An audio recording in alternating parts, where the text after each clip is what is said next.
Welcome to My Best Fail. I'm your host, Diana Lanham, and I'm going to be sharing stories of people who've had a personal or professional fail, a setback that became transformational. So if you're feeling stuck and you need some motivation, these stories will get you unstuck and hopefully motivate you to finally take that risk and start living your next best self. Enjoy. Today I'm going to be speaking with Katarina Polonska.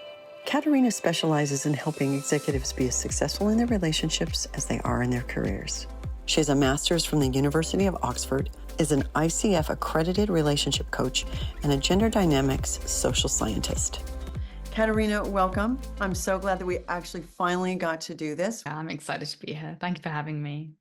As I mentioned in my intro for you, one of the things that I said was that you were a gender dynamic social scientist. But I'd like to have you explain to us what that is, especially because you have said that understanding gender dynamics is a game changer. So talk to us about that. Yeah, what a great question. I'm so honored that I can talk about this because it's such a passion for me, and to finally be in a space where I can actually talk about it so freely. So by gender dynamics social scientist, which really is a term that I think I coined because I was like, I don't know how to describe the work that I do. Like, I'm a sociologist, I'm a behavioral scientist, my background's in both, but I'm really passionate about looking at gender dynamics, not looking at sex and who we are by biological means, but like, who do we perform with our gender, right? Because there's so many different genders that we can have. And when I looked at gender dynamics and kind of where my specialty lies is actually looking at masculinity and also femininity, but specifically looking at masculinity and looking at the construct of masculinity and how it's changed over the years, over the decades, and my own personal passion, where it's limited in the way that it shows up in the world. Same goes for femininity. And the reason that's important is when we think about relationships, especially intimate though this plays out in professional dynamics all the time as well. But specifically when we think about intimate relationships, our gender identities, who we believe that we are from a gender point of view, will dictate what we perform to the world. Right? I'm getting kind of a little bit academic here, but it'll dictate how I choose to show up. So if I'm a straight female and I identify as a feminine being, then I am going to perform in a certain way in society, especially to men or to the opposite sex, assuming I'm straight. And that performativity is going to bring with it certain societal expectations, certain mannerisms, certain ways of being. It's going to come with a script. And that script is going to be a set of ideologies and beliefs and a way of being that I'm expecting to be, that they're expecting me to be. And really, it comes with, in many instances, a lot of baggage. And I think that's where I got really curious about it, because as someone who was born in Eastern Europe and then, educated in a really privileged, beautiful, wonderful, amazing girls' school in the UK, I went on to study masculinity and gender at university, and then went on to live in the Middle East, where, again, very gendered society. And I was very aware that I was like, okay, I'm a feminine being in the Middle East. I'm also Eastern European, so add some intersectionality here because that comes with a whole load of other narratives that I now have to kind of code. It really dictated who I went on to become and my personality and I guess like my life trajectory. And the challenging point for me was when I started to get into serious relationships and started to build my career and, start earning a lot of money and I lived in Vancouver, so not too far from you, and buying a property. And I wanted a family at this point. And I started to kind of date more seriously and look for a life partner. And I had my own expectations of the gender construct that I expected that would work for me. And then I, quote unquote, manifested it, or, it happened, it unfolded, and it clashed and it didn't work. And I had this moment of like, oh, wait, what? I thought I was doing everything right. I thought I was with the right kind of person to fit me, and I thought I was being the right way. And that's kind of when everything collapsed. So what do you mean by that? Being a kind of classically, traditionally feminine, 'cause what I'm really getting at is like the traditional models here being very limited, right? So I lived most of my life being a very traditional feminine female because, again, that's kind of what I knew, that's what I grew up with, and that's what I am. And what happened was, and I got into a serious relationship when I was engaged previously to a very traditionally masculine male, and I was fulfilling my own authentic self. So again, I was working really hard and I was really ambitious and excited about my career. That didn't really work in the relationship that I had from a gender dynamics point of view, because the traditionally feminine identity that I had adopted clashed with the reality of what I was showing up as, right? And I was talking to different relationship coaches, I was talking to like therapists, and the narrative that I kept getting was like, you just need to calm down. You just need to soften, like get back into your feminine, go and do yoga and be more in your feminine body. And you need to relax and soften, and like you're emasculating him or you're castrating him, you're castrating your fiance. And I remember thinking like, sure, I'm open to this. I'm open to the reality that maybe I am. But how? Or was it just because you were... Because I earned more money and because I was successful and I went to Oxford and I was academic, apparently. That's when I went down the rabbit hole of second guessing myself, doubting myself, beginning to bend myself like a pretzel into trying to be more classically feminine, more traditionally feminine. You were trying to be less than who you were so he wouldn't feel insecure. Exactly. And that led to me being like, well, I guess I'm just going to train to be a mindfulness teacher and I'm going to just meditate for a living and then stay home and raise a baby whilst he goes and, does his career. And what happened was I lost a ton of weight without even trying to. I think my body was just like, no. And, my hormones were out of whack. My periods were off. I think my body was just like, there's no way you're having a baby right now. And I started to get panic attacks. And long story short, I had to call off the engagement. And there was other reasons why I found out that he wasn't the right match for me. But they did get me thinking that I was like, well, hold on a second. How did this happen? How did it happen that I studied gender at Oxford? I've studied disenfranchised white American masculinity. I've studied feminism.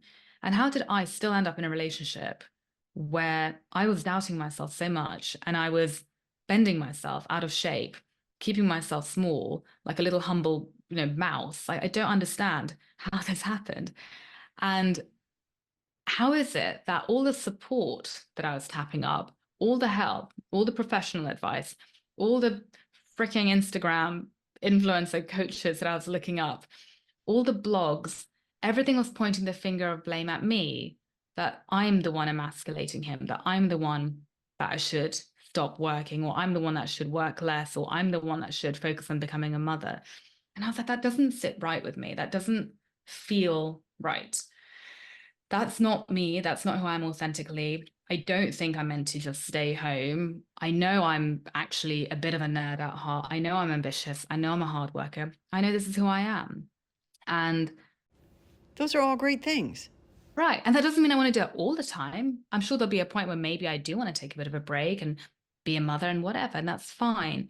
But I was like, this feels very disingenuous. And so that's when I started to really kind of reapply everything that I knew from a gender dynamics point of view, and actually the academic stuff that I'd learned and studied, and was like, I need to actually apply this to my own life and actually walk the talk and not just study it and then get into a relationship and end up self-manipulating and hiding. Yeah. And so long story short, what happened is as I started coaching, which I can share more about, but as I started working with clients, I noticed the same patterns with women. And I noticed that there were plenty of like really incredible, ambitious, successful, wonderful women who weren't necessarily bending themselves to be smaller with the men, but they came at it from a different angle. Their angle was, well, if I'm going to emasculate him because I'm smart and ambitious and I have a good job and I have a home and blah, blah, blah, well, that means I just have to go for a man who's even more wealthy and even more successful. And he's, got more money and more power and more status, so that there's no risk of me emasculating him. And he's probably going to be like 10, 15, 20 years older. And that's going to be the safe bet. Mm-hmm. Right. And so that's when, again, I'm like, that's not necessarily the healthiest thing to do. Because what you're looking at there is a lot of the very traditional masculine gender dynamics there, which are actually quite paternalistic and actually are going to infantilize you. And actually, if you know, they're not necessarily going to respect your ambition and your career. And again, there's that kind of tension and that tension and that tension. And so my whole thing is like, what if we just dismantled everything? What if we just looked at every human being as an integrated whole? We've all got our inner masculine, feminine. And what if we just re-educated ourselves a little bit about where these different energies can play out? I can be quite masculine in my work because I'm ambitious and driven and work hard. I can be feminine at home. My partner can be more feminine in his work because he's more of a teacher and actually very nurturing, very caring. He can be more masculine at home. Like, what if we just actually started playing with these different identities and dynamics and seeing what actually works for us and not adhering to the constructs from like the 1970s and 1980s, which were for a very different world. Yep. Right? There's nothing wrong with having a bit of both. So is that the dynamic that you're bringing to work? I mean, is that what your main focus of work is when you're coaching people? It comes down to the behavioral science of attraction. And what I mean by that is I'm kind of punning on the law of attraction stuff here, which I think we all know about. But since I'm a behavioral scientist and gender is part of behavioral science, and my work has three main components. There's liberation, liberating yourself from your past, your emotional baggage, your traumas, working through them, your limiting beliefs, your own blockers, your own blind spots, liberation there. Then there's the behavioral science, actually relearning the science and the healthy psychology of secure relating, which looks at gender dynamics and needs, attachment styles. It looks at polarity. It looks at, again, like what's the trajectory of a healthy relationship? And then the final component is integrity. So once you've cleared the past, once you've learned the behavioral science, how can you come into integrity with who you are at your core in light of those truths, right? So who are you really from a gender perspective? What is the nuance within you? What are your needs? How do you want to show up and relate? How do you want to connect with people? Who are you once you've shed your past and the baggage, and what are the learnings from that? And that integrity piece is looking at your life more holistically. And how can we structure your life so that it is both attractive to you, you're actually living a life that you actually want to live, it's attracting the right kind of people and circumstances to you, because day to day, you're actually in integrity with who you are at your core, but you're also going to be more attractive because actually you're being authentic, right? And you're not just, again, bending yourself to fit into something that isn't you, as just a old narrative or story that you inherited and are trying to fulfill. Did you create those pillars? Did you come up with that whole process? Okay. So a little bit more about that. And then like, how long does it take to implement the pillars or implement your process so that people can actually do the work and they're not exhausted by it, and then they slip back into their old actions and behaviors? But how long does it take to really start clicking where you start living in this new sense of self? Yeah, that's a really, really good question. And I have two ways of working with me. So, I mean, how long does it take to do the work is really up to the person, right? That's why there's no guarantees. And anyone who guarantees is just a fake shaman, run for the hills. But the first one is doing the 90-day program. That's a one-on-one intensive. That is an intensive. And by that, we meet weekly. There's homework, there's accountability. I'm there with you, holding your hand. And within that, you learn the framework and you learn all the tools and techniques. And I'm, not going to guarantee anything, but they are the tools and techniques that I have accumulated over 15 years. And especially over the 11 months between calling off my ex-fiance and meeting my husband, it was really 11 months, it wasn't that long. But all of the different steps that I went through, all the tools and techniques that I've absorbed and learned and trained in into that 90-day window, so that you have them, take them away with you, we integrate and we apply them in those 90 days. And then you have them to keep reapplying as stuff comes up, right? Because 90 days is enough time to have significant change. But in terms of like building the muscle of new behaviors, yes, it's enough time.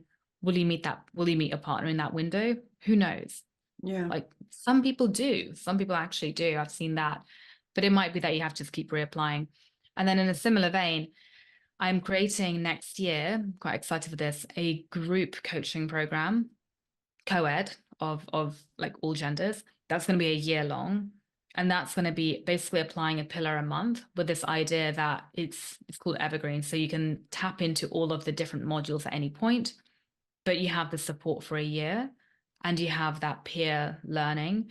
Because one thing I realized was when I think about the most transformational retreats processes I've been in, a lot of them were actually group related. Yeah, I agree.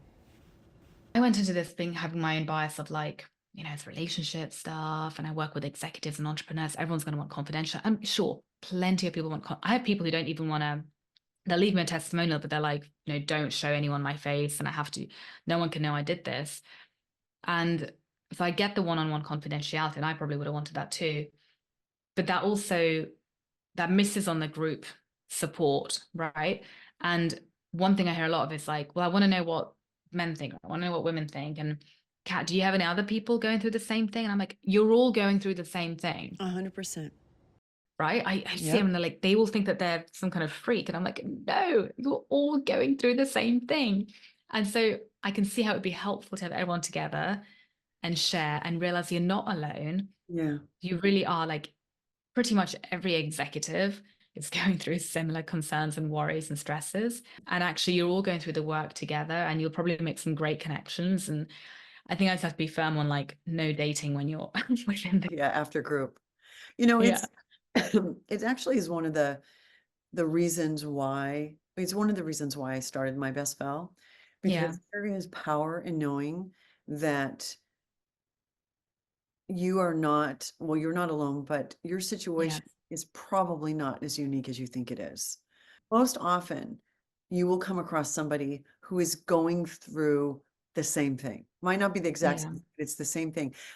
They have either gone through it, are going through it, or have a partner or a family member that's going through what you're going through. And knowing that they survived it, or they got through it, or figuring or learning the tools that they are using or put in place to how they got through and came out on the other side, that was one of the reasons why I did this, because there is power in that, right? Yeah. And so I can see why, especially I think if it's relational, if you're having to work on your abilities of building and developing relationships, it would be embarrassing to be in a group like that because you don't want to look like, you're the weak link, or, you're a dork, or, there's something Mhm. about you. But you can always find at least one person that is just like you and Absolutely. is making the same decisions, right? So, everyone is unique and different and special in their, their own way. You created this process yourself. I mean, I know it's based on Mhm. experiences. It's one thing for it to work for you, but for you to be able to even apply it to one or two other people and have them be able to Mhm. have takeaways and be successful with it, Yeah. that's pretty amazing, right? Yeah. No, it is. It is. And I actually like this year, I want to write a book and don't know when I'm going to find the time for that.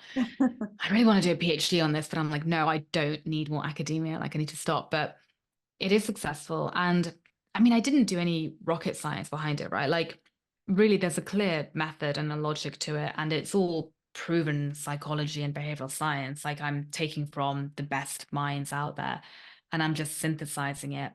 The difference is there's a chronological order to it, which is what I didn't have Mm. when I was scrambling around trying to figure it all out for myself. I was like really piecing, like, again, I was extremely lucky that not only did I have a father for a coach, I worked in behavioral science. I'm naturally a nerd and very curious about this. I studied gender at Oxford and I had money to throw at this problem because I worked for a brilliant corporate role where, again, lucky to accrue all this information. But it still took me a while and I was still scrambling around. Oh, and I also worked for the biggest coaching company in the world where I had like unlimited free coaching, right? Oh, wow. So when I lived in London, just before I met my husband. So, and I had like a learning stipend. So I was extremely privileged with access to this information. Think about your environment. You were in an Mm, environment of being around people who were coaching and used to talking about behaviors and, how you can become more self-aware and self-actualize, Mhm. get out of certain, get over certain behaviors. And you were surrounded by that, and your father's a coach, and you still got engaged to somebody. This came after the engagement, I will say. Oh, Yeah, I'm sorry. I thought you were working in this environment before you met your fiance. I met him when I was working for the Canadian government. Don't ask. That was a random job I had. But and then I went into behavioral science. And then when I broke up with him, I stayed in behavioral science and then I went on to the coaching company. But I mean, it's true though. Like this is where I like why I work with high achievers, because I thought I was doing everything right. I thought I had an A star in figuring my life out because I was like, I tick, tick, tick, tick, tick, had everything I thought I wanted. I got everything at the age I thought was the right age to do, in the right environment, with the right context. Everything was picture perfect. My Instagram looked lovely. And everyone thought I was so happy, and I had roses delivered to my door, and yet I had chronic anxiety throughout the whole thing. My nervous system felt incredibly unsafe, and I was riddled with self-doubt, and I couldn't put my finger on it.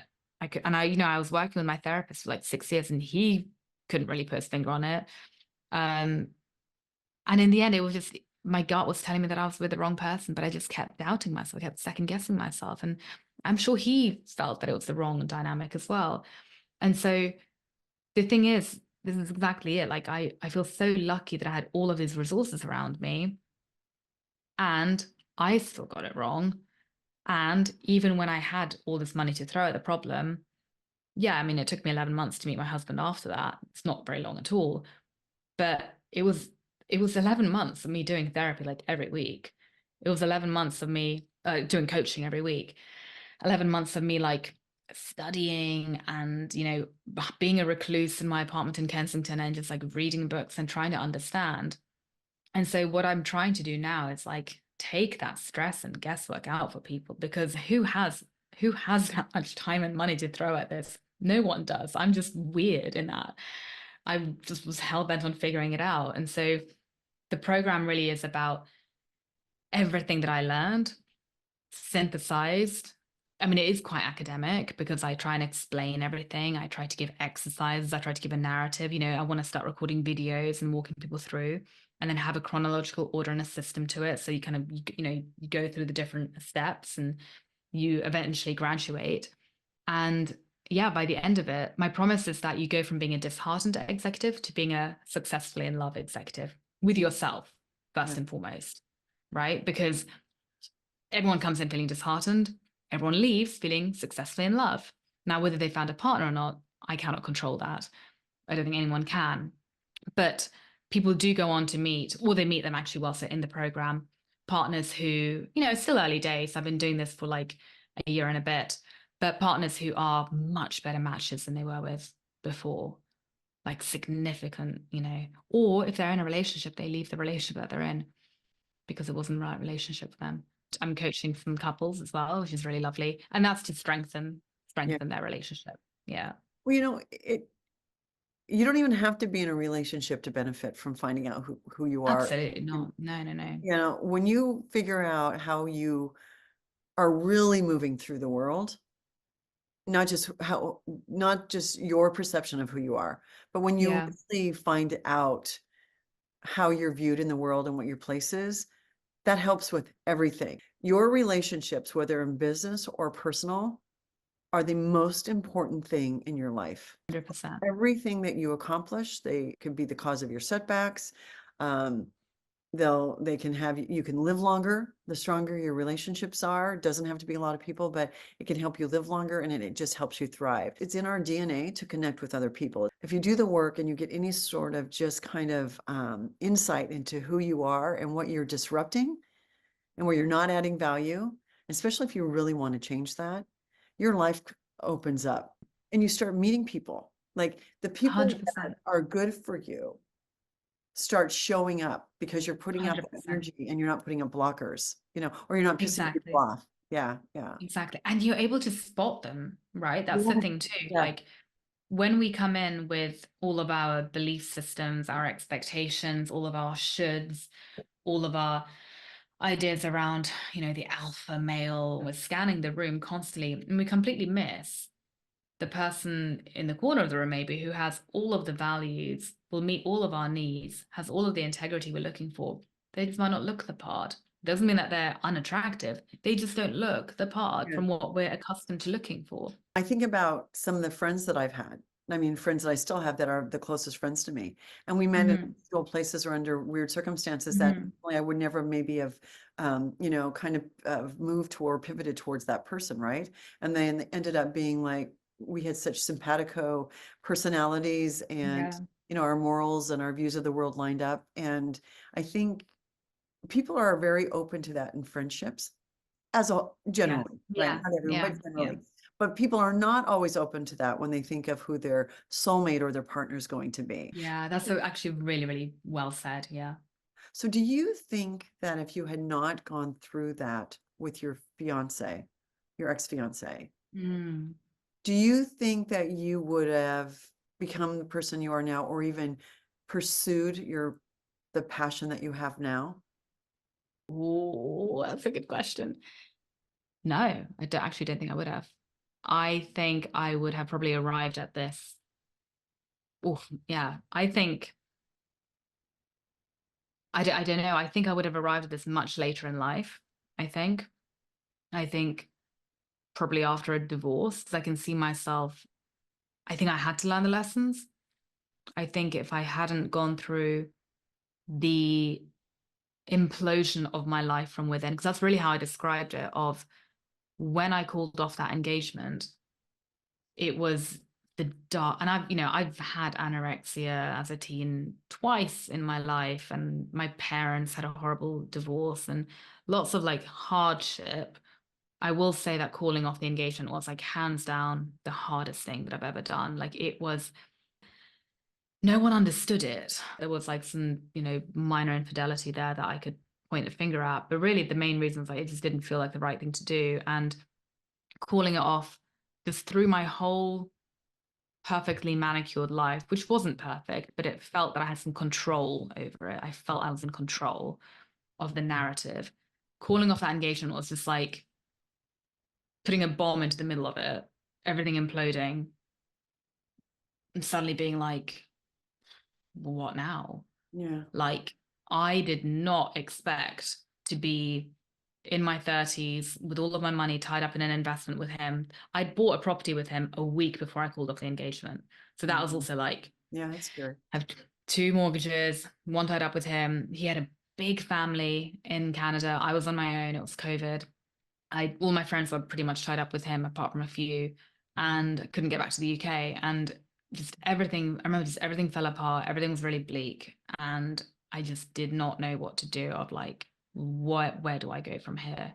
When everything fell into such disarray, it made me question, who am I? What am I doing? Where am I going? I then planned to go to the UK for Christmas, first time after COVID. So like, it'd been 4 years since I saw my dad, and like 2.5 years or 3 years since I saw my mum. Like no one in my family actually ever saw me engaged, which is kind of funny because it was COVID when I was out there.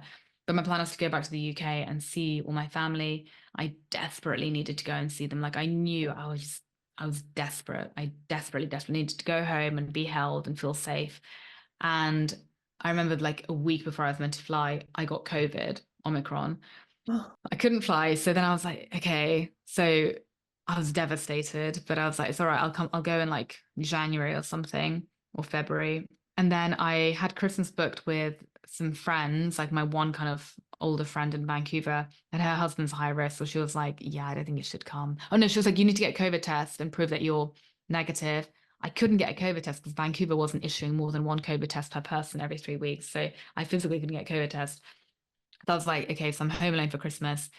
And I was having a legal battle with my ex over custody of the cat. everyone who has an animal and has probably had that experience, we understand. Might sound silly to people who don't have animals, but I get how that could be tough. I'm so sorry. So you didn't have your cat at Christmas either? No, I had the cat Yeah. after paying a lot of money for a lawyer to like do, Oh, no, no, no. like So it was, oh, so you actually had a lawyer involved with your I cat. had a lawyer involved. Yeah, I was like, I'm throwing money at this because I'm keeping my cat.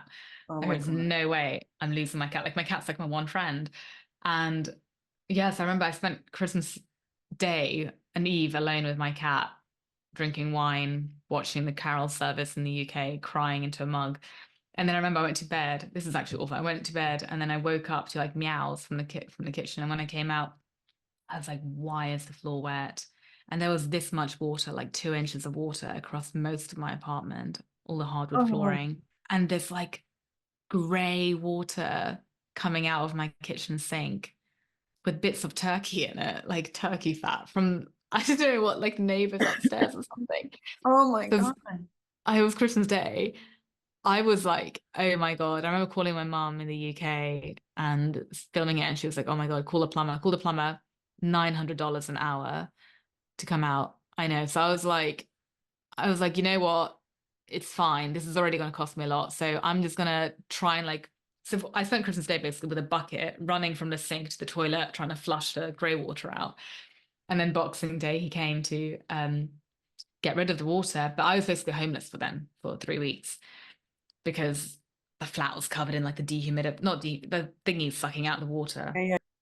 Too. Horrible, horrible. Oh my So I God. remember like, and I had to find a hotel. I'm getting into like the thick of my worst ever Christmas. I had to find a hotel with my cat. There are no hotels in Vancouver allowing pets. So I had to stuff my cat in a backpack, poor thing.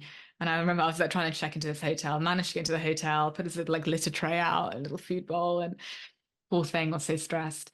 So I spent a few days in the hotel, and then I actually got rescued by a friend of mine who went on to become a client, which is really cool. A friend of mine, he had a property and he was in the mountains for Christmas. So he was like, you can stay at my property. And for this, I stayed there. That was like a godsend. I think I had 1 week of feeling pretty good about life. Like I had 1 week when I was like, okay, I'm feeling a bit optimistic. Things are looking up. After breaking up with your fiance, weren't you kind of coming alive and being who you are again? Like you didn't have to worry about being less than or kind of masking? And Yeah. it is actually that's a really good point because actually in that time I got a 70% pay rise. Like it was a miracle. I didn't even apply for a promotion, but I would love that pay rise right now, I'll tell you that. But my boss at the time, she just yeah, she was like, you've been working really hard, and she promoted me, and I'm now single and free, and suddenly, like the legal battle over my cat's not such a big deal because I've got Yeah. 70% pay rise. Yeah. And the flat's not such a big deal. I've got 70% pay rise. So I was really happy. And you're right, actually, like the shackles were off. Yeah. And just as I was kind of getting a bit happy, Ukraine war started. And my dad lives in Ukraine. And so when that kicked off, I remember just being like, you got to be kidding me. Like, Oh my this God. is like, I can't deal with this. And whilst I think calling off the engagement was the hardest thing I've ever gone through emotionally, Ukraine war was the most terrifying thing I've gone through emotionally because that was like, I honestly thought, hand on my heart, that there's going to be a nuclear holocaust. Like, I'd had my father on the phone to me. He's got 2 kids and a new wife. And, he is that traditional masculine breadwinner for the family. He's just like Slavic. He's Russian. He's a Russian man. And he would call me sobbing, like hysterically sobbing. And you can hear children crying in the back because he was with refugees and he was trying to escape. And eventually they did get out of Ukraine after waiting on the border for like 3 days. And then they were driving around Poland and Slovakia, which is where the other half of me is from. And they were like squatting in different people's homes. But in the end, my dad was like, being a refugee sucks. Like it's horrible, especially when you're used to having a normal life. And all of this time I was just like trying to fundraise for Ukraine. And I was, again, my life was just like, what is the point of all of this? Things were just really, really, really, really dark. And so at that point, I think things started to kind of click for me, and click in the sense of, because the reality is as well, like the year that I had been engaged, that was a hard year as well, because I kept having panic attacks and feeling anxiety. And I was in marriage counseling the whole time with him, having fights in the marriage counseling office. So it'd gone from like one horrible year to calling off the engagement to then the apartment drama to then Ukraine war. And all of this was I just was like, well, I think I need to come home. So I think Canada's telling me to leave at this point. I think it's time for me to get out of here. So I was like, okay, I'm just going to sell everything. I'm going to sell my flat. I didn't make any profit on it. You know, I decided to sell it fully furnished, get out, pack my bags, give everything away. I gave 90% of my stuff away, or like 95% of my stuff away to the downtown East Side Women's Shelter. Got on a plane, got to the UK, stayed in an Airbnb for a month. I got a job for that big coaching company. So I was like, okay, I have a job. But literally within 3 days of starting that job, I was just like, why am I here? This is awful as well. Like the job was a grind. It was a classic tech startup, 12-hour day. Everyone's churning. Everyone's just like head down, grinding, grinding, grinding. And I just was like, I'm not going to come to the office and grind and feel crap anymore, because for what purpose? Like we could all die tomorrow. I was in a very existential headspace of like, I don't know what's going to happen. I was tracking Ukraine war so vigilantly. I was like, it's still really awful. And it must have been so hard to concentrate on work, especially when you're in the middle of that grind, when all you could probably think about is your dad and his family in the Ukraine. Yeah, it's like people in the office, they gave the like little condolences. And I think I got a bunch of flowers, but I was like, why are we all acting like there's nothing going on? There's plenty of other people affected by this. Why aren't we like fundraising? Why aren't we bringing more awareness to this? Why are we all just getting on doing this bizarre work that we've all like, it doesn't actually mean anything, let's be honest, right? And I'm there like, anyway, the whole thing just kind of looked really odd to me. And that's when I had this like epiphany of, I don't think I can do this anymore. I don't want to be working in a corporate grind anymore. And I'm going to try and make my peace with that. And I'm just going to accept that if I'm lost and I don't know where I'm going, and I don't think I'm ever going to find love again, and I think we're all potentially going to die next year with a nuclear holocaust, I'm just gonna, God. And right? how long ago was this? How old were you then at that point? This was last year. This Was was it last last year. year? Oh my God, this sounds like it was just like years ago or something. But oh It was my last God. year. Yeah. It was last year. And but it's this kind of weird like feeling of just surrender. And Yeah. again, I was doing my system. This is the thing. I was doing my system at this time. I was getting to this point of like self-love where I accepted my grief. This is like week 4 in my program, right? I accepted my grief. And when I really leaned into that grief and I really let the grief out, then that kind of creative life force came out. And that's when I was like, okay, well, if I'm grieving, and I'm probably going to be grieving for many years. I was grieving this year still. I mean, I think there's a lot of grief in me still for everything that's gone on. But I'm going to be grieving. Well, what do I want to create with that grief? Right? Because the grief will ebb and flow. And as we lean into that grief and we transmute it by feeling it, then that creative life force can begin to glimmer through. And so as I was beginning to glimmer through that, I was starting to think, okay, well, who am I? What do I actually need? What kind of life do I actually want to live? And as I started asking myself these questions, I know the values I want to emanate in my life. I know the things and the experiences that I believe will make me happy. And so I just decided, well, I'm just going to start slowly cultivating a life where I can experience more of these free on my own with no expectation, no expectation of any outcome, just trusting the process, letting go, and just living day to day, experiencing my life as me, just being. And it was when I started practicing that and like really embodying that, because I remember I came to Spain and I started to really embody that. A week later, I met my husband. Isn't that wild? Like, it is what it like. And the funny thing is, I met him in a spirit of, I'm so detached and I'm so surrendered and I'm just being me. And that it was funny because when he met me, he was a bit suspicious of me because he was like, who is this woman who is being so free-spirited and so enthusiastic and got this kind of like joyfulness to her? But it's kind of weird because she's here alone and I don't really get her story. And she's telling me that she hates her life and hates her job, but she's got this like energy to her. And he was like, and she's telling me that she's working for like a demon company. She's going to go live in Spain. And she's like very enthusiastic and very forward. Because I was very forward with him. I was like, I have nothing to lose. I'm just going to be authentic and tell him what I need and tell him, yeah. And it And works. like it works. Yeah. By date 3, I think he was like, ooh boy. And by date 3, I was like, I think I'm going to marry him. Oh, no. It Oh, works. uh, Mm. how is your father and the kids? He's okay. Like he's okay. I think now he's on the western side. So probably the safest part that he could be in. And I think this is going to sound really awful, but I think the war's actually changed him for the better. Because I think he also had a similar kind of like life implosion. It's not quite an ego death, right? That's quite a dramatic thing to say, but it's when like all of your attachments to all of the constructs fall away because there's nothing to hold them up anymore. And I had that and he had that.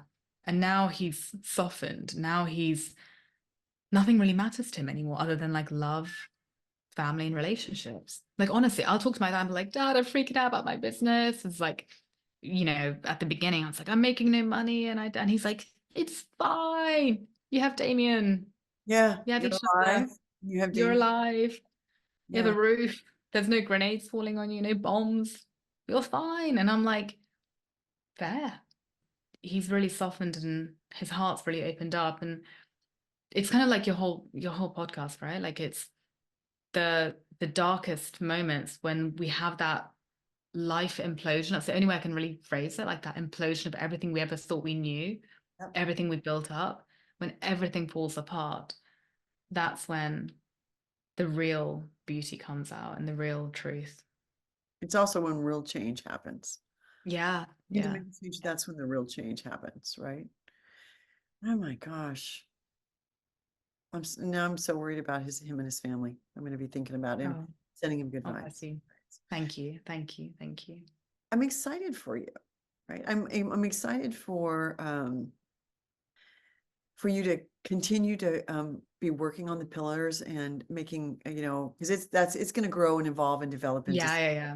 it's, Hmm. it can still be the pillars, but as you have more clients and you have to deal with different things and you get more feedback and and you have to pivot around, it'll be interesting to see where in like 3, 5, and 10 years you might not be doing the exact same thing, but you will be doing something that has to do with your belief, your thoughts and processes around behaviors and gender and all that Yeah, stuff. So yeah, yeah, it seems like it's yeah, very much suited to who you are, and I can see why it's your passion.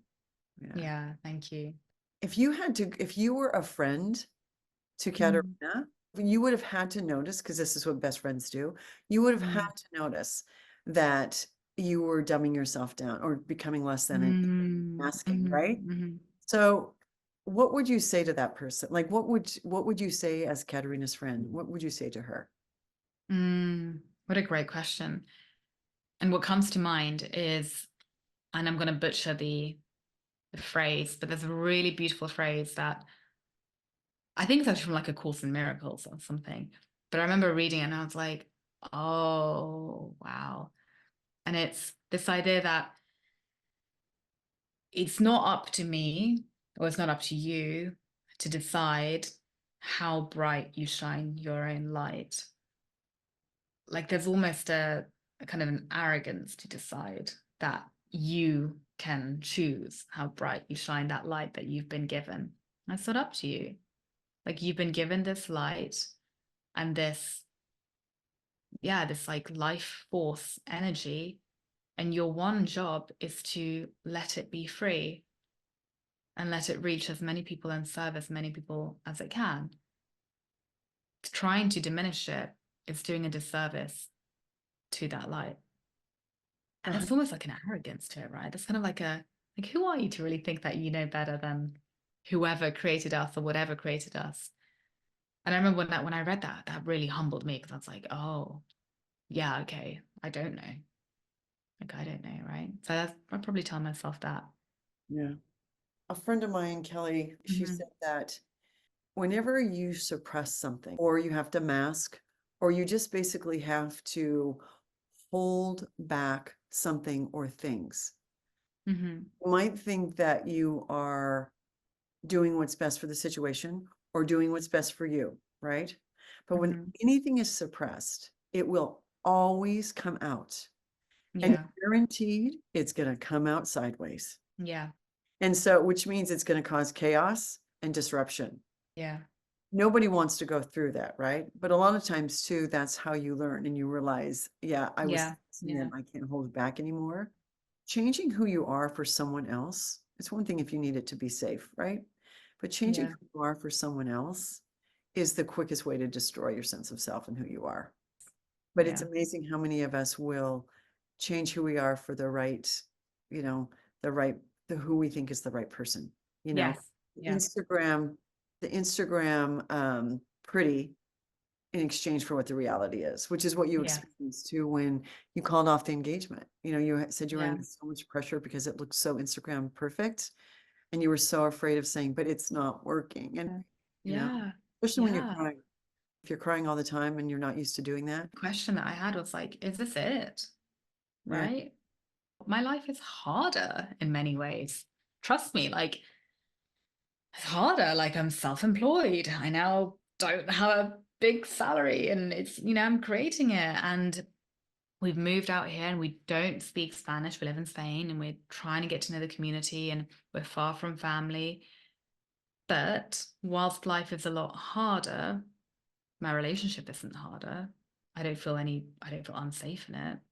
I feel relaxed in the relationship. It's the biggest source of safety that I have right now, actually. And that's why I'm allowed to go and pursue the rest of my dreams. That's kind of why I'm so passionate about this work, because when we can create safety in relationship and have that connection, we're then free to self-actualize in a different way, right? It's a very liberating feeling. Doesn't mean that it's easier, but my life's much more rewarding now than it was when I was living my easy, cushy corporate life, but crying every night in my I relationship. know, I know. Well, Yeah, and I'll just end with this, but every single person wants to be seen and they want to yeah, be heard. And yeah. when you feel seen and heard for who you really are, your entire life changes and Mhm. usually will walk in the world with your arms open wide. Right. I love that. So being seen and heard is everything. And it sounds like you're living in that right now, Mm, but you also couldn't teach people your pillars unless you had kind of come to where you are now, for right? You sure, obviously you could do for that. sure. You couldn't be a non-relational person and be teaching people about relationships, right? And So yeah, people do.